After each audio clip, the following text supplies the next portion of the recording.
Contraponto, com Márcio Alvarenga e seus contraponteadores.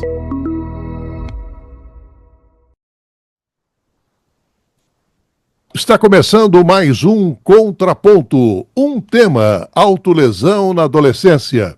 Muitos adolescentes que se autolesaram negam a intenção suicida e vários profissionais da área médica já se depararam com esses quadros em suas rotinas de atendimento.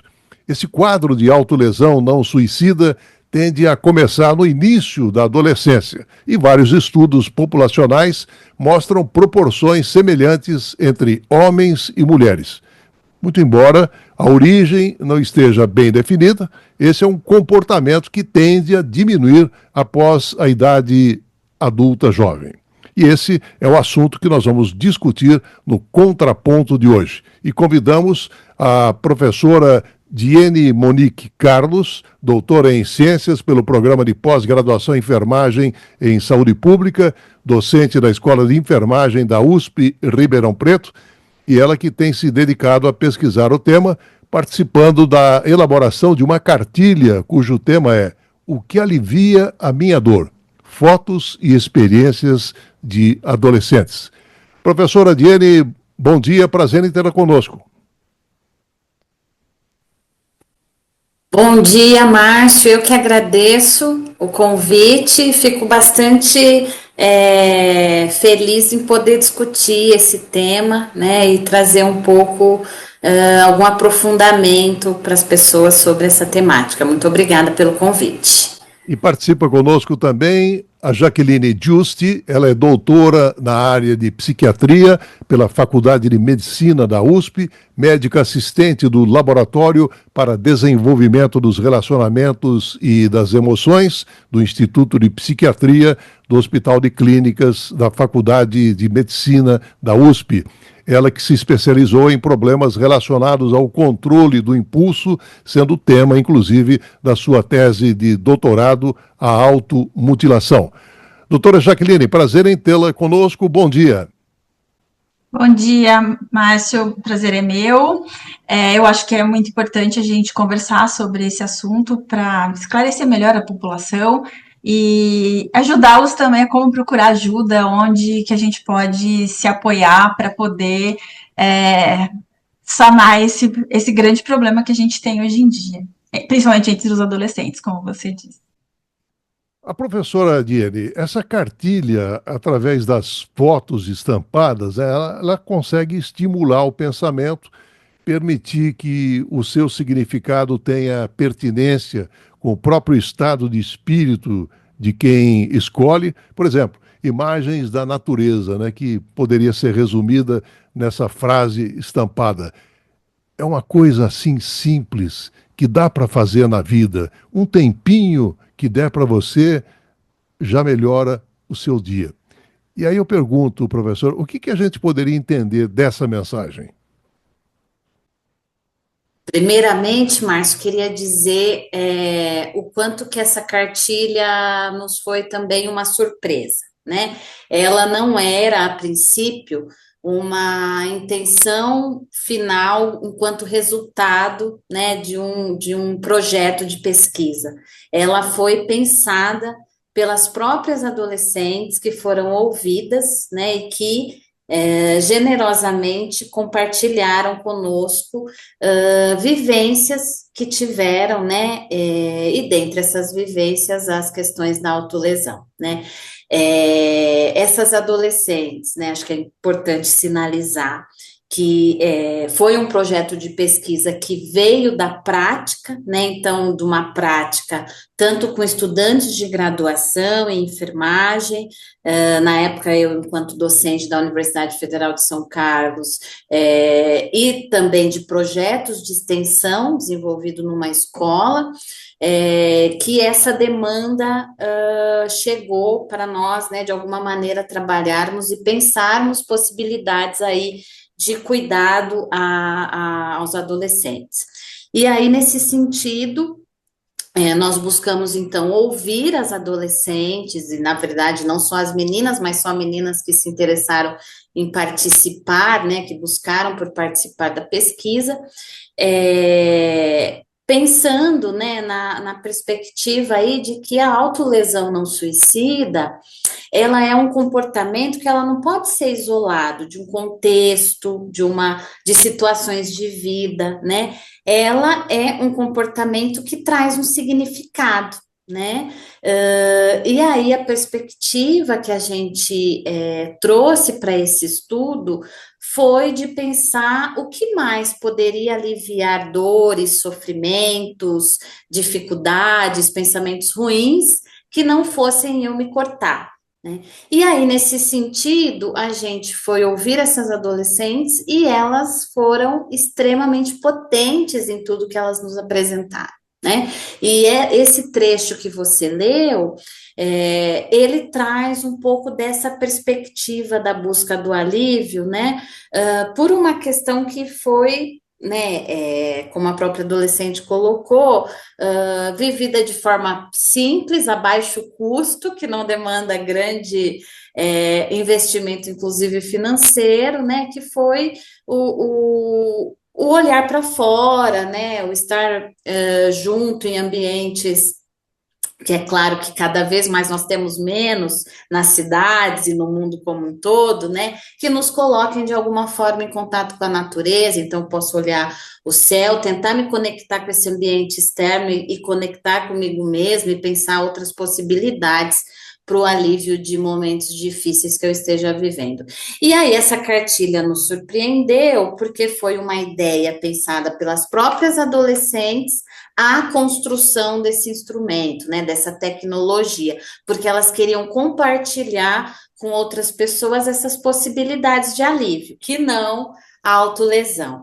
Então, realmente foi uma grata surpresa, né, que mostra, inclusive, um aspecto muito importante quando a gente pensa o cuidar das adolescências, que é o ouvir de verdade, né, o ter a escutativa, porque são pessoas que estão numa fase, num momento da vida de grande potência, que pode ser, né, positiva. A gente fica, às vezes, vinculada a uma noção da adolescência apenas como um período de turbulência, de conflito, mas é um momento da vida que a gente tem uma potência de criticidade, de reflexão, de buscar transformar o mundo que a gente não encontra em outros momentos. Então, a gente também precisa aproveitar esse processo, né, que a gente, às vezes, deixa de lado. Então, foi muito interessante por tudo isso.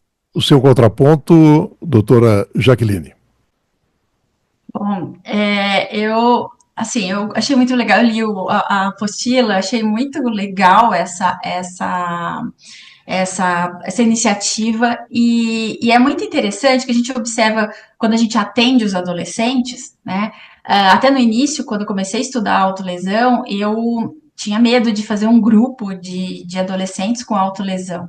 E é muito interessante, assim, quanto o grupo de adolescentes, claro que tomando alguns cuidados, porque tem contágio, você não pode ficar falando sobre autolesão, mas é bem a intenção dessa cartilha, né? Então a gente vai falar de coisas, como que a gente pode sair desse sofrimento com outros artifícios que a gente pode usar para sair da ideia, às vezes, de se machucar. Né? Então, quando a gente trabalha na prática, a gente vamos desenvolver um plano de crise. Né? E as meninas desenvolveram um plano de crise, muito interessante. Né? E são coisas, eu gostei, porque são coisas muito simples. Então, não custa. Então, é o cachorro que tem em casa, é o brinquedo, conversar com alguém, é olhar para a natureza. Quer dizer, às vezes você está vivendo naquela natureza, mas você não observa o pôr do sol. Não... Então, se você aprende a olhar aquilo como uma coisa boa, gostosa, aprende a apreciar, está do seu lado, né? Então, assim, o trabalho com a autolesão é bem isso, ajudar esses adolescentes que depois diminui. Por que diminui essa quantidade de autolesão com a idade adulta? As pessoas resolveram os problemas? Na maioria das vezes não, mas elas começam a desenvolver com a idade outras maneiras, não necessariamente saudáveis, de lidar com problemas, né? Com adversidades da vida, né? Às vezes alguma limitação própria, algum problema de fato de trabalho e tal. Tem gente que vai beber, tem gente que, sei lá, vai fazer outras coisas. A autolesão, de fato, ela é muito comum na adolescência porque é uma fase de muita impulsividade. E porque eu falo assim, para você ter coragem de se machucar sem intenção de morrer, tem que ter muita coragem, tem que ter muito impulso, né? Porque a maioria das vezes você fala, e isso é uma questão importante, porque eles não se sentem compreendidos, porque o adulto fala, por que você faz isso, né? Então, isso é uma coisa assim, que eles se sentem muito sozinhos nesse sofrimento. E o adolescente consegue fazer isso por uma questão mesmo, que é da característica do adolescente ser impulsivo. Então ele está em dificuldades, aí ele lê lá na internet que isso ajuda, eu fiz isso, me aliviou, ele vai lá e faz também. Né? Às vezes eu já tive paciente que fez só para sentir o que era, aí tem dor, porque não sente dor quando está sofrendo muito, né? Então, eu achei muito interessante essa cartilha, porque pode ajudar outros adolescentes o que eu posso fazer nesse momento, né? Ajuda a criatividade, porque às vezes o adolescente está tão assim, triste, mal, que ele não tem ideia, né? E essas meninas talvez já estavam saindo no momento mais que elas conseguiam enxergar e assim, talvez estavam tão agradecidas, quiseram ajudar outras pessoas, né? Isso é muito legal. Eu acho, assim, trabalhar com adolescente é maravilhoso, né? Porque eles são muito, e eles são ácidos quando vai criticar o outro. Que é bom também, né? Que acho que uma coisa que falta às vezes para o adulto é a sinceridade, né? Professora Diane, parabéns. Um mito muito comum é que os adolescentes se automutilam apenas para chamar atenção. Mas isso não seria verdade, porque a automutilação é muitas vezes também uma maneira profundamente privada de lidar com os sentimentos, com as emoções esmagadoras. E muitos adolescentes acabam até se esforçando muito para manter tudo escondido. O que uma foto pode revelar, por exemplo, do pensamento desses adolescentes? E mais um exemplo aqui resgatado da cartilha, professora Diane. Agora, através de fotos que acabam sugerindo a prática de uma atividade física. E um deles afirma, é uma sensação única. Adrenalina no sangue, você querendo acertar aquela manobra, o vento vindo em sua direção em alta velocidade. Acho que foi o melhor antidepressivo que eu achei, porque antes eu ficava trancada. E se eu não tivesse o skate, o quarto estaria inteiro apagado. E eu, deitada, ninguém saberia o que eu tenho ou deixo de ter, e eu acabaria sozinha. Mas depois que eu comecei a andar de skate, eu vi que um remédio além do que eu imaginava. Aí eu pergunto, reveladora essa frase, professora? Com certeza, né, Márcio? Acho que até pegando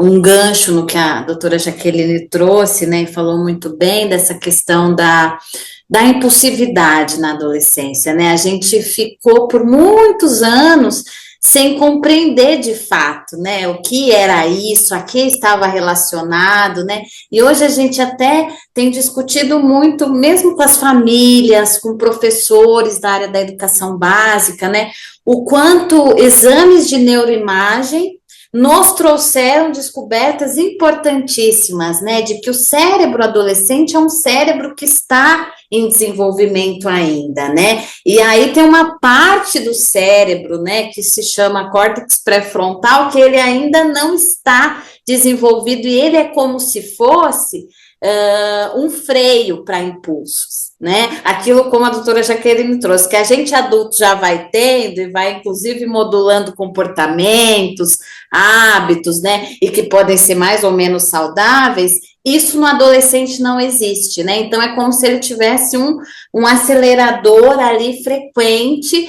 e vai, né, nesse movimento, muitas vezes, de não dar conta de avaliar os riscos, né, as questões, e isso é importante a gente discutir com as famílias, com as escolas, com as comunidades, né, porque às vezes a gente tem um movimento de só rotular, né? Ai, porque é aborrecente, ai, porque é um menino difícil, mas a gente não entende, inclusive, as particularidades desenvolvimentais. A gente entende as particularidades de um bebê, é muito mais fácil, mas a gente tem muito mais dificuldade de compreender, né, o peculiar, o singular processo de desenvolvimento do adolescente, né? E a gente precisa avançar mais nisso, e acho que esse programa, né, também faz esse movimento, então, de dizer para as pessoas que isso é comprovado cientificamente, né? O cérebro adolescente, ele funciona de forma diferente, né? E dentro disso que você trouxe, né, e que até a doutora Jaqueline também muito bem citou, a ideia da transmissibilidade do comportamento, do contágio, né? Isso sim acontece. Até porque quando a gente pensa as adolescências, né, elas são processos de desenvolvimento que eu só consigo me desenvolver se eu puder me espelhar em outra pessoa, que geralmente não vai ser um adulto, eles querem, né, eles vão se identificar com pares, no máximo ali adolescentes mais velhos, então com quem eles acham, né, que é interessante ser. E existe essa questão, né, de buscar, então, a identificação, muitas vezes por comportamentos que outras pessoas realizam, né? Não é a única perspectiva, ela pode estar presente sim, mas como você mesmo trouxe, Márcio, geralmente, né, esse comportamento autolesivo, ele vai ter uma função, ele tem um significado, né, que a priori é do alívio da dor, né? E quando a gente passa, inclusive, né, num outro estudo que a gente fez, que também está disponível, depois posso encaminhar o link para deixar, né, para as pessoas que quiserem ler um pouquinho mais a respeito, né, quando a gente pediu nesse caso, né, para os adolescentes desenharem o que estaria relacionado à autolesão, apareceram muitos conflitos nas famílias, às vezes violências vividas não só em casa, na escola também, né? Então, todos esses processos que se relacionam muito a esse comportamento. Então, é importante a gente entender o que está por trás, que foi um pouco o que a ideia da cartilha propôs, né? Então, o que está por trás dessa minha dor e como eu posso fazer para reduzir ou para lidar, né, com ela, que às vezes é inevitável nas nossas vidas, né, momentos difíceis, problemas, né, isso é inevitável a gente viver, né, mas então como que eu posso lidar melhor com isso, né, que não seja cortando e aí escondendo meus cortes, né, e existe muito isso, viu, Márcio, essa ideia de que, principalmente quando às vezes é um efeito contágio que existe nas escolas, isso foi muito frequente, né, chegava muito como uma demanda de cuidado, né, às vezes ia numa perspectiva, principalmente por profissionais, de banalizar, né, então, se cortou porque quer chamar atenção, né, primeiro que, mesmo que fosse apenas para pedir socorro, já seria muito grave, né, a única forma de eu poder pedir ajuda, de eu poder ser visto, é ter que me cortar. Mesmo que se fosse só isso, entre aspas, esse só, né, já seria bastante grave. A gente teria que ter espaços de escuta, onde esse adolescente possa se sentir acolhido, ouvido, né, que, de novo, não vai ser só num serviço de saúde, né. Os outros espaços que esse adolescente circula também precisam pensar, né, em proporcionar esses locais, né, então, mesmo quando a gente pensa, né, mas como você leu, uma das adolescentes trouxe a ideia dos esportes, né, o quanto que a gente também precisa de investimento público, né, em lazer, cultura, esporte, né, para que esses adolescentes também tenham outros espaços para que possam, né, de alguma forma, lidar melhor com a diversidade, porque a gente viu o quanto que isso ajuda, de fato, né, a aliviar sofrimentos, a ajudar a construir outros repertórios que sejam, de fato, saudáveis, né, que façam de verdade bem, inclusive para o momento, né, adulto, enfim, né, para outros momentos de desenvolvimento. Então, entra muito nesse sentido, né, essas perspectivas que as adolescentes trouxeram. Aprofundando um pouquinho essa questão colocada pela professora Diene, doutora Jaqueline, eu queria que você contemplasse no seu contraponto a seguinte questão, porque se por um lado, né, essas autolesões elas são motivadas aí por comportamentos que visam atenuar tensões e até sentimentos negativos, eu pergunto o seguinte, de outra parte, também isso poderia ser visto como gatilho para outros tipos de transtornos? Bom,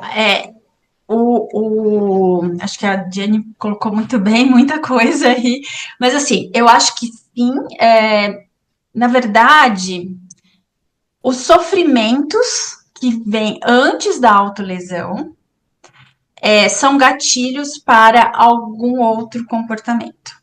Então, pode ser uma briga na escola, pode ser um abuso de drogas, bebidas, pode ser autolesão.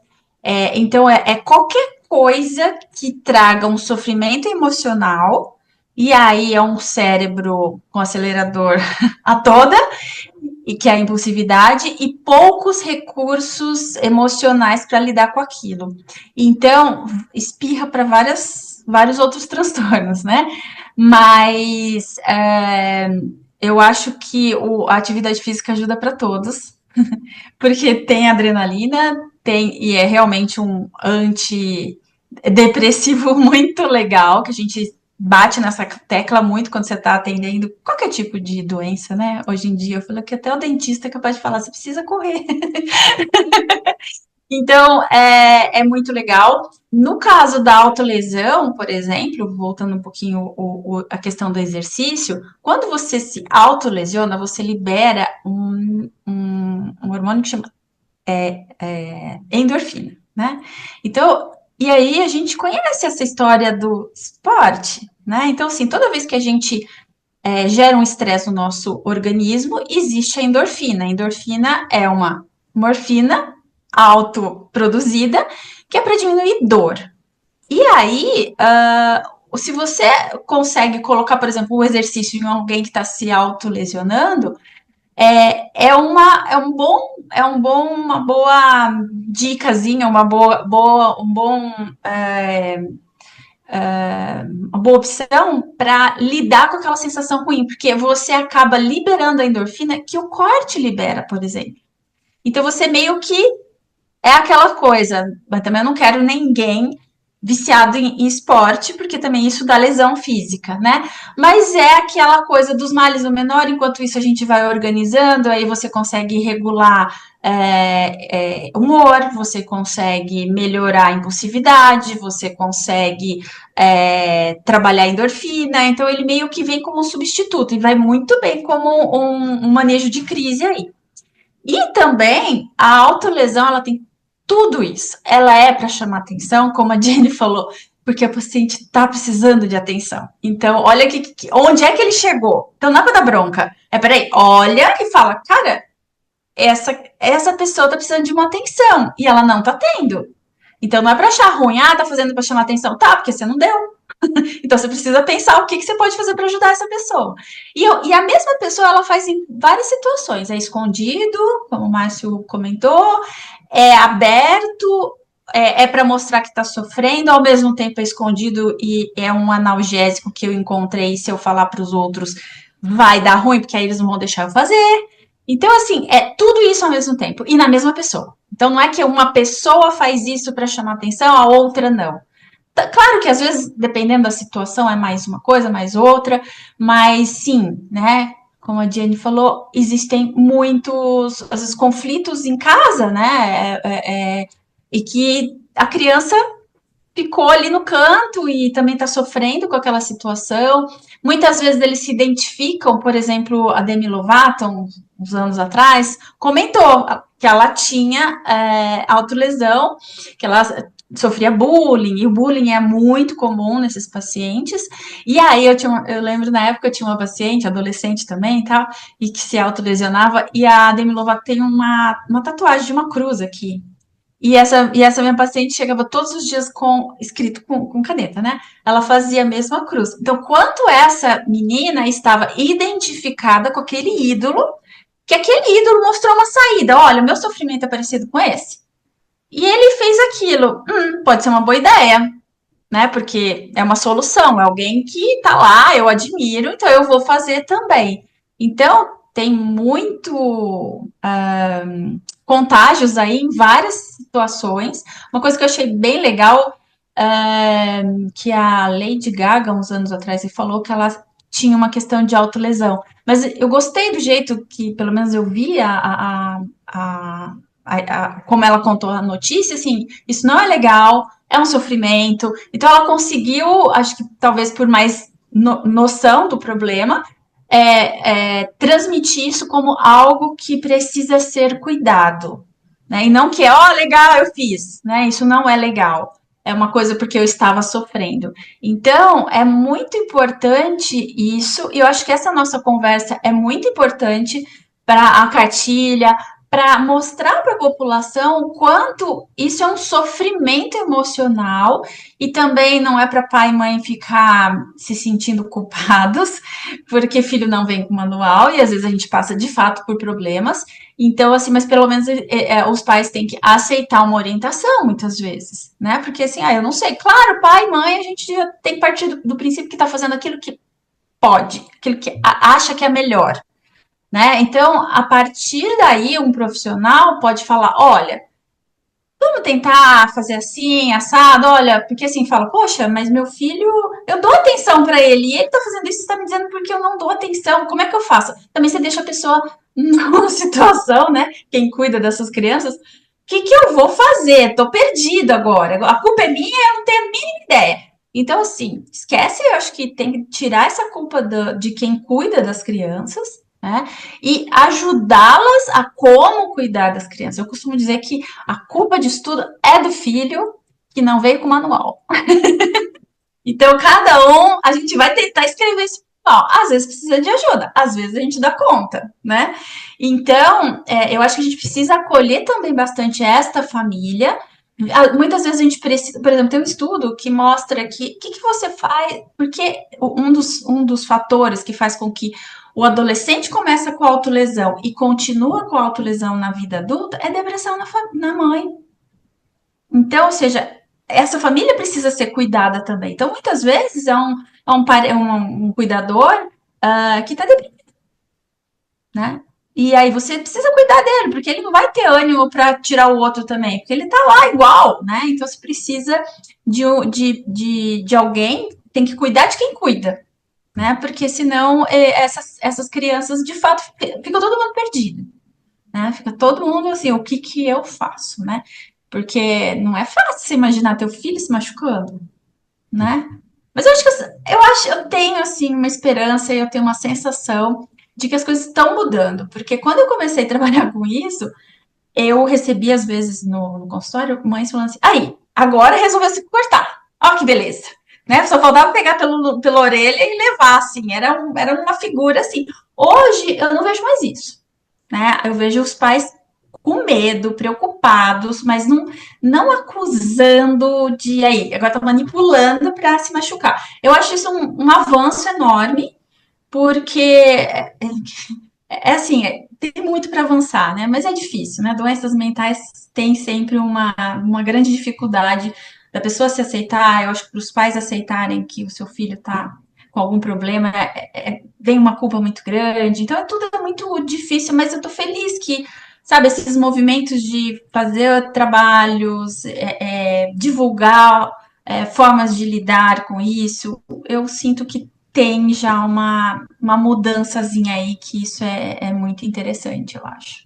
Professora Diele, enquanto a noção de comida como terapia pode evocar imaginações do seu prato favorito, a terapia culinária é, na verdade, uma técnica terapêutica que pode ajudar pacientes com relacionamentos, com transtornos psicológicos e também comportamentais.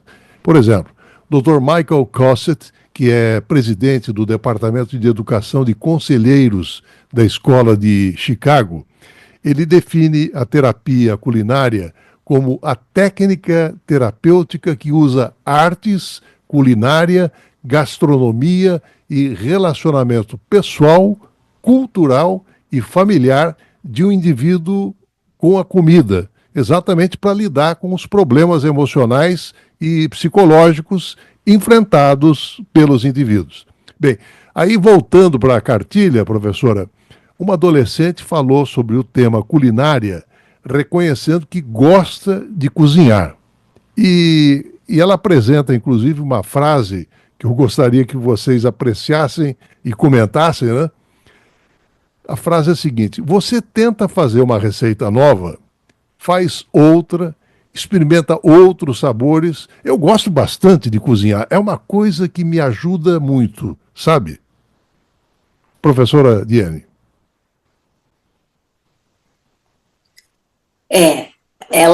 Você viu, né, Márcio, que elas foram muito solidárias com a gente, né? Então, esse aspecto, né, da alimentação, do quanto que se interessar por receitas, por preparar, né, alimentos que também fizesse bem para elas, né, porque inclusive uma delas trouxe uma receita de um brigadeiro de banana que ela aprendeu a fazer para reduzir o consumo de doces também, e compartilhou isso com a família, né? Enfim, quando a gente vai, inclusive, divulgar esse trabalho, todo mundo quer a receita do brigadeiro de banana, viu? Então, assim,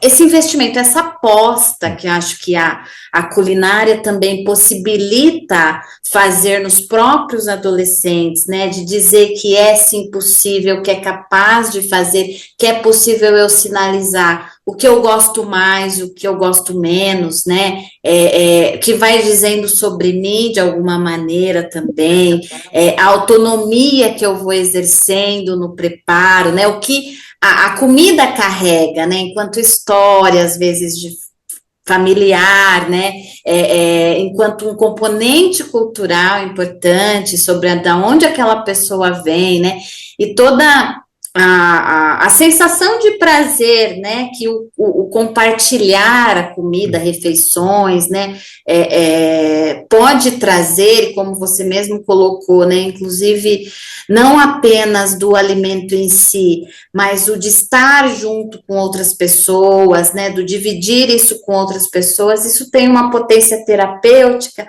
às vezes pouco explorada, né, quando a gente vai para serviços, né, de atendimento em saúde mental, então eu fui enfermeira de um CAPS infanto-juvenil, que a gente tinha um grupo de culinária, né, que era um grupo aberto, que os adolescentes podiam participar, e era extremamente potente. Os adolescentes, né, eles se sentiam muito identificados com todo esse processo, apesar das vezes a gente pensar, mas adolescente vai se interessar por cozinhar, né, e se interessam. Então, eu acho que são possibilidades, né, que as adolescentes nos deram e que hoje a gente tem dividido com outros profissionais, com outros serviços, né, que podem ser recursos terapêuticos também. Então, por que não uma unidade de atenção básica, um serviço, né, que acolhe adolescentes, por que não exercitar esses momentos, né, de fazer coisas que podem ser simples, né, não precisa ser uma receita super elaborada, né, algo simples, mas que possa fazer sentido para as pessoas que estão ali partilhando, né, e acho que doutora Jaqueline traz uma questão importante ali também, né, do quanto que essa vinculação familiar, ela é importante também de ser resgatada, né, quando a gente vai olhar para uma pessoa adolescente que está se autolesionando, né, o quanto que é importante eu também pensar, olhar para essas famílias, né, e às vezes esse momento, né, do preparar, do ter um momento da família, às vezes, né, se reunir e comer junto, né, o quanto que isso pode ser potente, né, e o quanto pode ser um hábito que que pode se tornar saudável, né, e que, enfim, pode ajudar na aproximação, porque efetivamente é muito difícil, né, esse cuidado transgeracional. Então a gente, muitas vezes, de uma geração que mudou tanto, né, ter que cuidar de alguém que está vivendo outros processos e tem outras compreensões. Então, ir encontrando esses momentos e essas possibilidades de aproximação, e a culinária é uma delas, né, pode também ser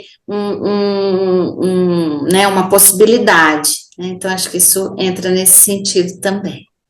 Doutora Jaqueline, no seu contraponto, eu queria que contemplasse também a seguinte questão, porque a automutilação, a autolesão, né, entre adolescentes, ela aumentou em muitos países, mas existem poucos estudos examinando as possíveis explicações, né? E, por exemplo, uma explicação poderia ser sobre essas mudanças da maneira como os adolescentes socializam e também usam as mídias sociais. Basta resgatar aqui a grande repercussão que a série Adolescência conseguiu. Eu estava lendo um estudo liderado pela professora da Universidade de Oslo, na Noruega, Anita Tomwin, e que mostra o seguinte, professora: adolescentes que usam mídias sociais por mais de 3 horas por dia têm uma probabilidade maior de se envolver em autolesão em comparação com adolescentes que passam menos tempo nas mídias sociais. Doutora Jaqueline, gostaria de ouvi-la. Muito bom, esse aspecto. Eu acho que é algo que a gente precisa conversar muito, né? Porque, assim, um dos fatores de riscos mais potentes do que o bullying é o cyberbullying, né? Então, a gente, hoje em dia, eles sofrem muita pressão do grupo. Não existe mais, assim, você ficar com um menino e ninguém ficar sabendo, né? É assim, tá acontecendo aqui. Esse final de semana eu tava com um adolescente, eu tava vendo isso. Ela tava com a gente e tava acontecendo na casa de uma amiga, com os meninos e não sei o que, foram comer uma pizza lá. Eles são novos, mas assim, a amiga já tava filmando e ela já tava vendo o que tava acontecendo e isso tá gravado, né? Aí até a gente começou a falar, puxa, a gente não pode fazer, vocês não podem mais fazer nada escondido, porque, né? Então, assim, o grupo é muito... e tem essa história, né? Ah, eu tô afim do fulano e do ciclano 10 meninos. Quantos tem na sua sala? Tem 10. E a menina é afim de todos. E se alguém ficar, ela briga com todo mundo que ficar com algum dos meninos. Então, assim, tem aquela pressão e não tem como fazer escondido, né? Todo mundo fica sabendo. Então, e assim, e de novo, é um cérebro muito jovem que não consegue imaginar o alcance de uma imagem na internet, por exemplo, né? Então, aquilo fica para o resto da vida, nunca mais. Então, assim, a gente precisa ensinar as crianças disso, mas muito precocemente, para elas já criarem essa... e mesmo assim, pode chegar, tá apaixonado por um menino, aí manda nude, e aí todo mundo da sala, da escola, vê na segunda-feira o nude da menina, né? Então, é uma pressão social muito, muito forte. Esse é um ponto, né, de muita, muita, muita pressão social, de bullying, cyberbullying e pressão. Tem a outra parte, que é a disseminação da autolesão através de vídeos, de YouTube. YouTube, eu tinha até alguns áudios, uns vídeos meus, que na época a gente usava como automutilação, de entrevistas, assim, foram vários banidos. E um belo dia eu recebi um e-mail do YouTube dizendo que eles se importavam muito comigo, então, como se eu fosse uma pessoa que estava se automutilando, provavelmente porque é o algoritmo, né? Então, assim, eles andaram, tô falando isso por quê? Porque eles andaram tirando muitos posts, muitos vídeos da plataforma que falava sobre isso. E eu lembro, há uns, sei lá, deve ter uns 15 anos isso, tinha um artigo da Pediatrics que mostrava o quanto existia de postagens no YouTube sobre autolesão não suicida, né? Automutilação na época. E esses posts tinham de todas as formas. Vai, isso mesmo, é legal, eu fiz, é gostoso, alguém que tá com raiva, né? E tem aqueles, não façam isso, parabéns, você conseguiu há tantos dias sem, faz isso mesmo. O apoio parecia quase, tinha algumas páginas que às vezes parecia até um Alcoólicos Anônimos, assim, meio de apoio. Mas só que assim, você tá mal, geralmente você acha aquele vídeo que você tá mal, né? Então você acaba olhando aquilo, se identificando e fazendo também. Também a gente teve aí na história como fala? Aquelas baleia azul que começava com autolesão e ia para o suicídio. Então, assim, como isso era perigoso? Porque a pessoa tá assim, não pertence a nenhum grupo, socialmente às vezes tem já o bullying, é uma dificuldade na escola de socializar, de ter amigos. Aí, poxa, aqui tem alguém. E tem um desafio, os meus colegas ali do grupo fazem desafio, né? Então entra nessa vibe e aí acaba acontecendo o pior. Porque assim, a autolesão, o nome dela é autolesão não suicida, ou seja, a intenção não é de suicídio. Mas todos eles têm um sofrimento importante e que a ideia da morte caminha muito paralelo. Então, todo paciente, todo adolescente, qualquer pessoa que se autolesiona, você tem que ter um cuidado com essa pessoa. Porque ela pode até passar, como eu disse, né? E a Diane falou, pode até passar, mais pra frente não vai ter mais autolesão, mas e aí, esse cara tá saudável? Como é que tá a saúde mental dele? Então, vale. Mas eu vou levar meu filho no psiquiatra? Não, isso daí vai passar. Olha, levar no psicólogo, psiquiatra, em algum serviço, não machuca, né? Você pode ser que o médico vai falar, você precisa tomar remédio, e eu não quero dar remédio pro meu filho. Ninguém vai te obrigar a dar remédio pro seu filho. Você pode consultar o segundo, o terceiro, até você ver o que é melhor pro seu filho. Mas é importante procurar ajuda, porque se você ficar nessas, vai passar, pode ser que passe, mas passe para uma coisa pior, né? Daqui a pouco seu filho pode, sei lá, tá usando droga, porque a droga também tem a questão do grupo, né? Se o seu filho tá meio isolado, tem dificuldade de socializar, vem o traficante, ele abraça, né? Então, são situações que demonstram que você precisa ajudar. E outra coisa também, que tem estudo mostrando, que, por exemplo, os pacientes que mais graves em autolesão são aqueles que ficam mais tempo na internet. E o que eles procuram? Coisas sobre autolesão. Então, assim, ele pode encontrar de tudo. Por mais que os algoritmos tirem, sempre tem, né, gente? É difícil limpar, deixar só coisas bonitas na internet, né? Uhum. Então, sim, a rede social é um mal, muito mal.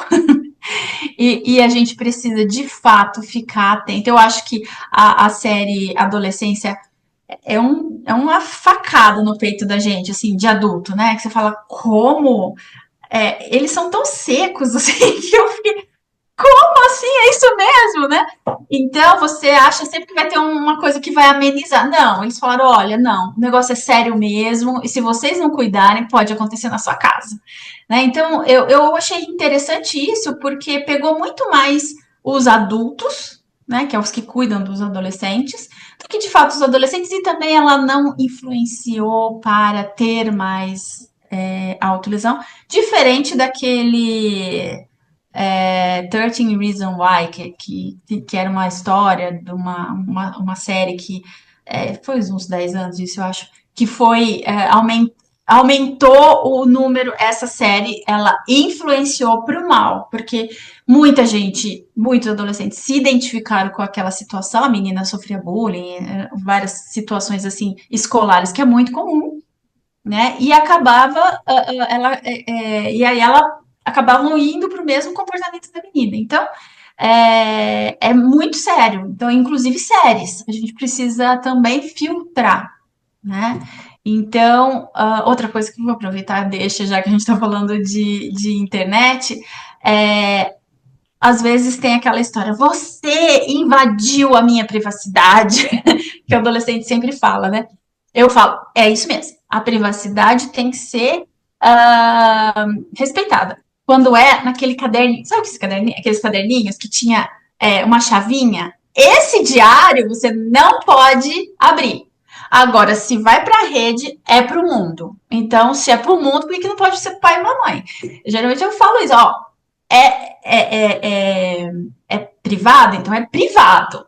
Uma vez que você botou na internet, não é mais privado. Então, assim, eu acho que é uma regra e é importante deixar isso muito claro para os adolescentes, porque às vezes os pais ficam muito perdidos em como é que eu falo isso? Ah, realmente eu invadi. Não, você protegeu. Só que o que você tem que fazer é avisar antes, né? Que não vai ter segredos. Ali não tem segredo. Se você quiser escrever uma coisa para eu não ver, você escreve no caderno, né? Então, acho que é importante. Essa questão da rede é muita pressão.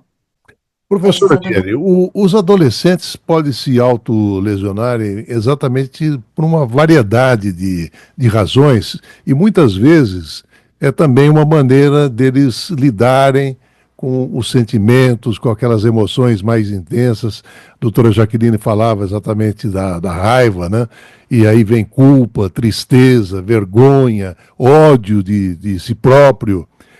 E aí, de novo, a cartilha, professora, com relação às fotos de animais de estimação. E uma frase da adolescente é reveladora quando ela está com a sua gatinha. Aspas.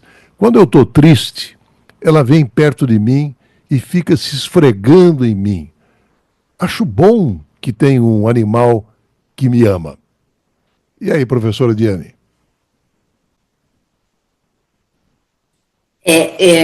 Realmente, quando a gente vai olhar para as autolesões, né, eu acho que um ponto bastante importante é a gente olhar para além dos cortes, né, para além das lesões, para além das queimaduras, para além, enfim, né, do que seja a autolesão, né, do que se constitua a autolesão, né, para além dessa lesão, o que está por trás dali. Né, e quando a gente vai pensar todas as questões envoltas, né, nela, a gente se depara com questões que talvez são muito próprias do processo adolescente, né? Então, do não se sentir compreendido, do não se sentir identificado com aquelas pessoas que até então era quem era mais próximo de mim, que é minha família, né? Avó, pai, mãe, enfim, né? Essa família extensa que a gente considera, inclusive hoje,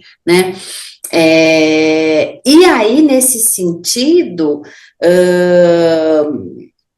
compreender esse processo adolescente, ele também vai me dizer muito sobre como lidar com os sofrimentos que podem existir nesse momento da vida, e um deles são as autolesões. Mas a gente sempre precisa lembrar que esse comportamento, essa situação, ela é parte de uma vida, de uma pessoa, de uma família, de uma escola, de uma comunidade, né? E aí, para a gente poder pensar, primeiro, como compreender, como ajudar e como dar outras possibilidades, né? A gente precisa pensar nessa perspectiva mais ampla. Né? E a gente tem um aspecto que não foi citado aqui ainda, mas que de fato impactou muito o desenvolvimento adolescente nos últimos anos, que foi a passagem pela pandemia. A pandemia, ela nos impactou todos, igual, né? Alguns mais, outros menos, né? Como tem aquele post do Instagram, né? Todos estavam no mesmo mar, mas nem todos com o mesmo bar, né? Ou alguns até sem bar, né? Mas nas adolescências o impacto foi muito grande. Por quê? Porque quando eu penso o processo do desenvolvimento adolescente, eu tenho que, para eu conseguir me desenvolver, eu preciso de contato, preciso me identificar com outras pessoas, para além da família, né? Então, é uma identificação que se dá pelo que a gente chama muito pelos pares, pelos colegas, por amigos.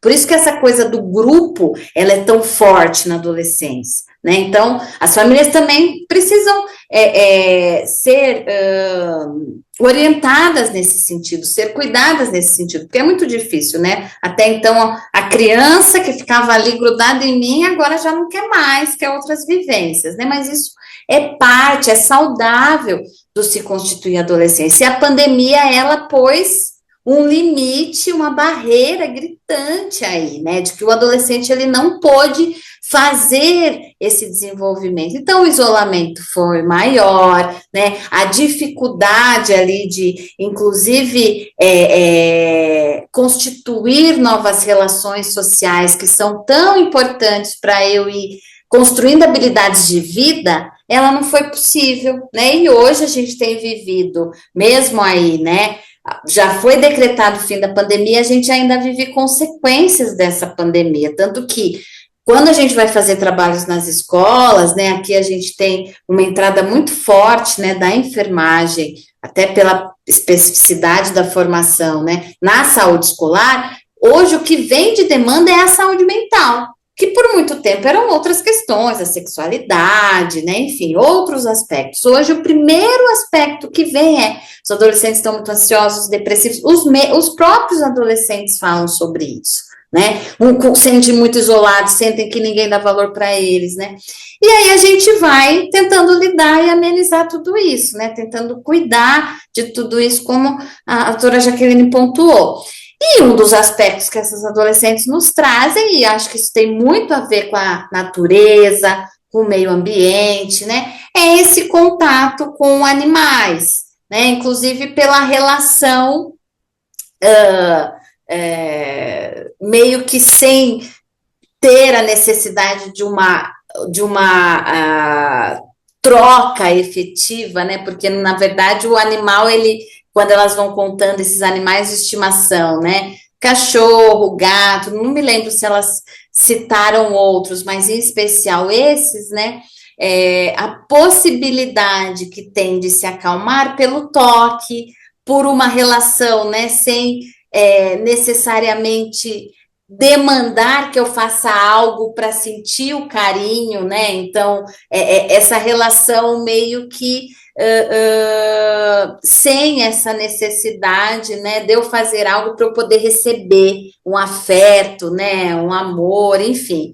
E aí elas pontuaram, né, Márcio, como você leu aí, essa perspectiva do contato com esses animais e o quanto, né, que essa aproximação as faz se sentir, né, reconhecidas, de alguma maneira pertencentes, né, então penso que também é um aspecto, né, que tem sido usado como terapia em vários outros momentos, né, hoje a gente tem a visita, por exemplo, né, de cachorros nos hospitais já é uma prática que tem acontecido, né, para pessoas que permanecem por muito tempo hospitalizadas, né, a visita de cachorros em espaços de trabalho tem sido abordadas em estudos, né, como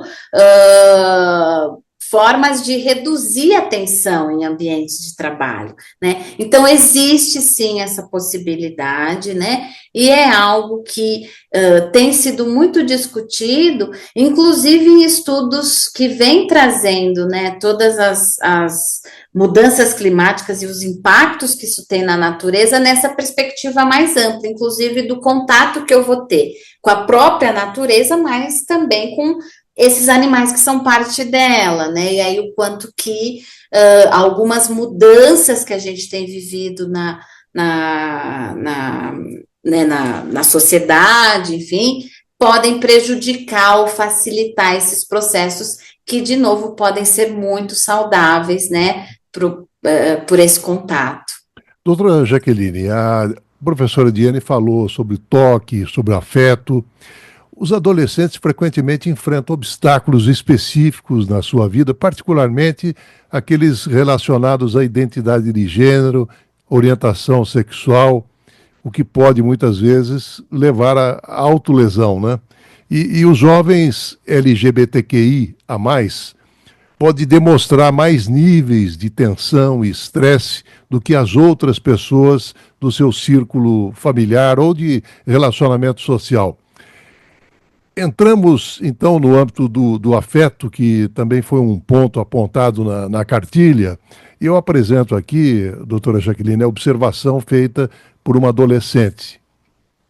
Eu gosto de conhecer as pessoas mais profundamente, não só as relações superficiais. Eu não gosto tanto de ficar próxima de pessoas que parecem superficiais. Tanto que a minha melhor amiga, a gente se conhece muito. A gente se conhece muito profundo. Que interpretação poderia ser dada ao recado, doutora Jaqueline? Bom, vamos lá, voltando à população, né, LGBTQIA+, tem bastante, eu até escrevi um capítulo de livro sobre isso. Essa população tem mais prevalência de autolesão. Por quê? Porque ela sofre muito preconceito. Então, assim, vamos lá, um adolescente normal, a gente tá falando da adolescência, entre aspas, normal, né? Aí você acrescenta mais um preconceito, né? Se é trans, se é bissexual, se é. Então, assim, tudo que vem uma pressão muito grande emocional e você não sabe o que fazer com ela, você vai procurar analgésicos, entre aspas, né? Mas entre eles, e vem a autolesão. Então, é muito comum essas pessoas apresentarem autolesão por questões de uma pressão social muito maior. Mas voltando para essa menina, eu não sei se necessariamente tem a ver com essa questão sexual. Eu acho que tem, assim, geralmente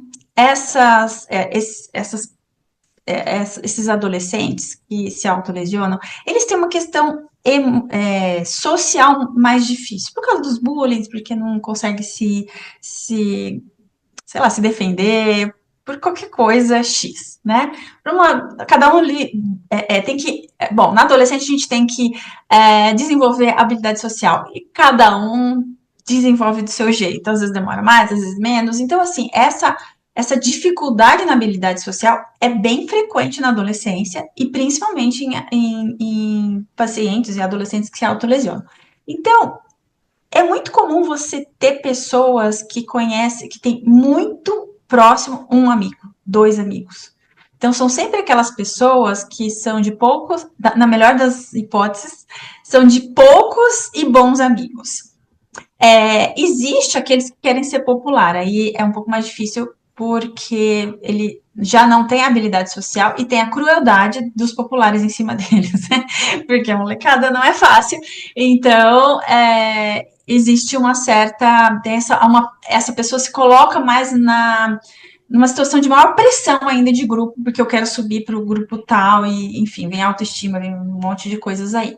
Mas eu acho que essa fala desse adolescente pode ser só mesmo... Olha, eu tenho alguém que é muito amigo, é muito profundo. E eu acho que essa fase da adolescência tem toda uma questão de ideologia. Então, talvez ela tá dizendo, olha, eu gosto de coisas mais profundas, eu não gosto de ficar, vamos lá, vendo TikTok, né? Eu gosto de ler um livro. Pode ser isso, pode ser, talvez ela, não conheço, né? Mas assim, talvez ela esteja falando disso. Mas essa questão de gênero é algo que parece... Bom, é que assim, né? Vamos lá fazer um parênteses aqui. Eu vejo muito adolescente no âmbito psiquiátrico. né? Então, assim, eu tenho um viés muito grande disso. Mas eu vejo hoje em dia, desde que eu comecei a trabalhar com adolescentes e crianças, eu vejo hoje um aumento muito grande dessa questão de gênero. E que muitas vezes faz parte de um rito de passagem e não tem nada a ver. No final vira cis, hétero, bem básico, mas passa por uma turbulência porque, gente, adolescência é descobrir a sua identidade.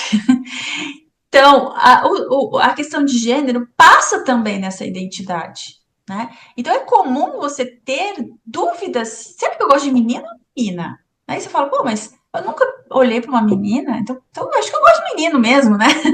Porque, assim, você tem tanta mudança em você que você fala, nem sei do que eu gosto. Então, é comum eles se perderem nisso. É comum os pais falarem, tem uma hora que ela para uma menina só veste rosa, agora só tá de preto, cada hora muda, cada grupo que vai muda tudo, mas faz parte da fase da adolescência. Então, é uma fase, eu falo que em relação à adolescência tem duas notícias, uma boa e uma ruim, né? A ruim é que é a pior fase da vida, e a boa é que passa. Porque é muita pressão, são muitos conflitos, são muitas decisões. Imagina que é o momento que você decide o que você vai ser quando crescer. Aquela pergunta que você pergunta para a criança desde os 5 anos de idade, né? Mas para chamar atenção, rolar um papinho com a criança. Só que aí chega no final da adolescência, tem que decidir, né? E assim, claro que não tem que decidir, mas eles entram no terceiro ano, gente, é só vestibular. E tem muitos que entram no terceiro ano e não sei o que eu quero fazer. E aí fica, você vai prestar o quê? E não sei o quê. E todo mundo pergunta isso. Para puxar papo, o que você vai perguntar para alguém que está no terceiro ano? Se você for fofo, você vai falar assim, você já decidiu o que você vai fazer? Né? Você está sendo fofo, você não está querendo impor algo, né? Você está ainda cogitando que há a possibilidade dele ainda não saber, e tudo bem. Mas isso pesa, né? Porque a escola só fala sobre isso, né? Então, eu não sei, é muito. Não dá pra gente dizer absolutamente nada, mas que passa por essas questões de gênero, essa fase da adolescência, e que pode sim influenciar muito a autolesão, é fato, né? Isso é fato. Bom, a escolha dessa frase ela teve como propósito apenas inserir o tema da questão da identidade de gênero, independentemente do sentido da colocação, doutora Jaqueline.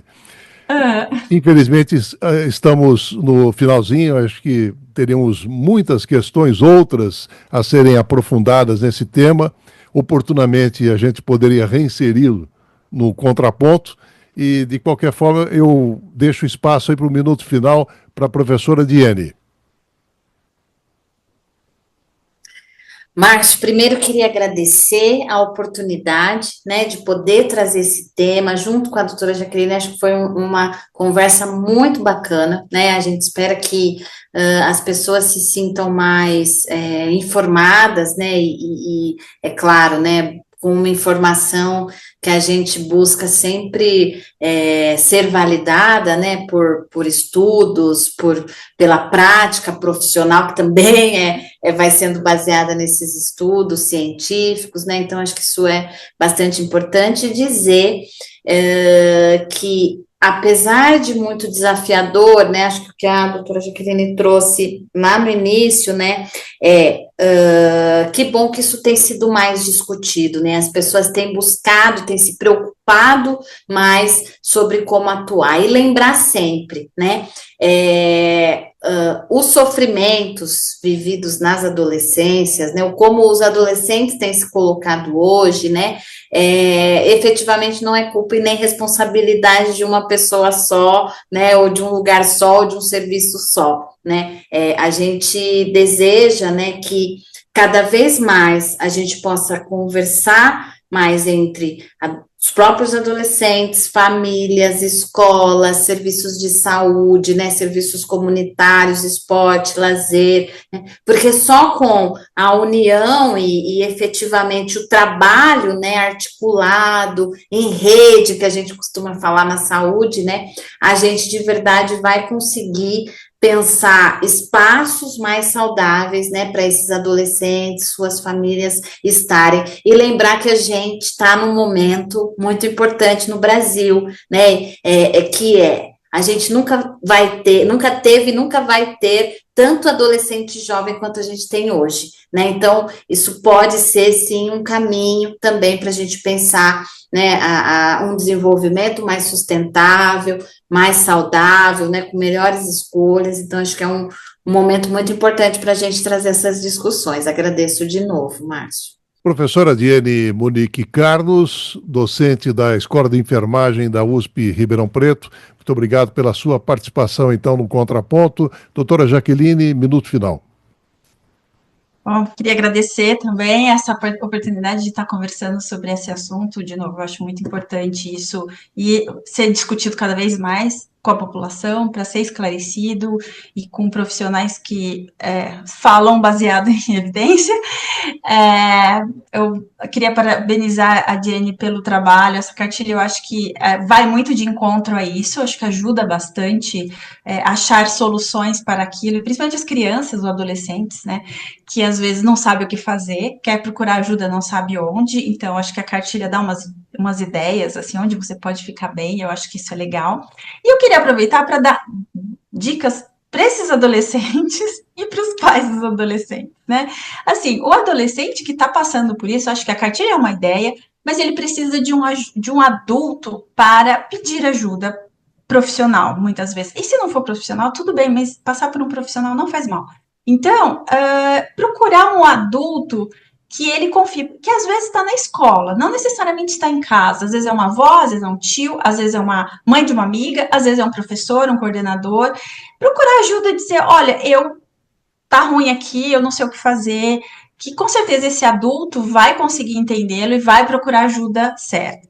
E para os adultos que a gente não está preparado para encontrar alguém se machucando, né, com sangue, coisas que assustam, pensar assim, porque a gente fala, o que eu faço nesses momentos, né? Eu acho que a coisa pensa que aquela pessoa tá chorando muito, muito, muito, muito, aquele choro de soluço, e o que você fala para essa pessoa, né? Então, assim, o que está acontecendo? Como a Diene falou, você tem que olhar atrás da autolesão. Então, a autolesão é uma forma de choro. Então, você lida com isso como se fosse choro. Às vezes você não sabe o que fazer com ele e você pode falar para o seu filho, para quem seja, eu não sei, mas vamos procurar ajuda. Então, acho que assim, existe sempre uma saída. É importante mostrar que existe uma saída e que você acha estranho, mas você respeita, né? Não é que é uma saída se machucar, mas tá, eu respeito, vamos ver se a gente acha uma saída melhor.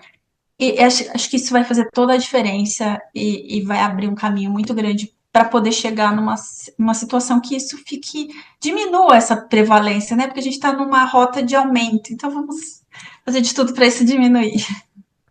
Doutora Jaqueline Giusti, médica psiquiatra, assistente do Ambulatório para o Desenvolvimento dos Relacionamentos e das Emoções, do Instituto de Psiquiatria, do Hospital de Clínicas da Faculdade de Medicina da USP. Muito obrigado pela sua participação no Contraponto, doutora Jaqueline. Eu que agradeço. Muito obrigada. Muito obrigado ao Benício Batista na edição, José Luiz Caetano, painel eletrônico. Estaremos de volta na próxima segunda-feira, a partir das 11 horas. Tenham todos um excelente final de semana. Até lá. Trocando em Miúdos. Programa produzido e apresentado por Márcio Alvarenga. Visite o nosso site www.programatrocandoemmiudos.com.br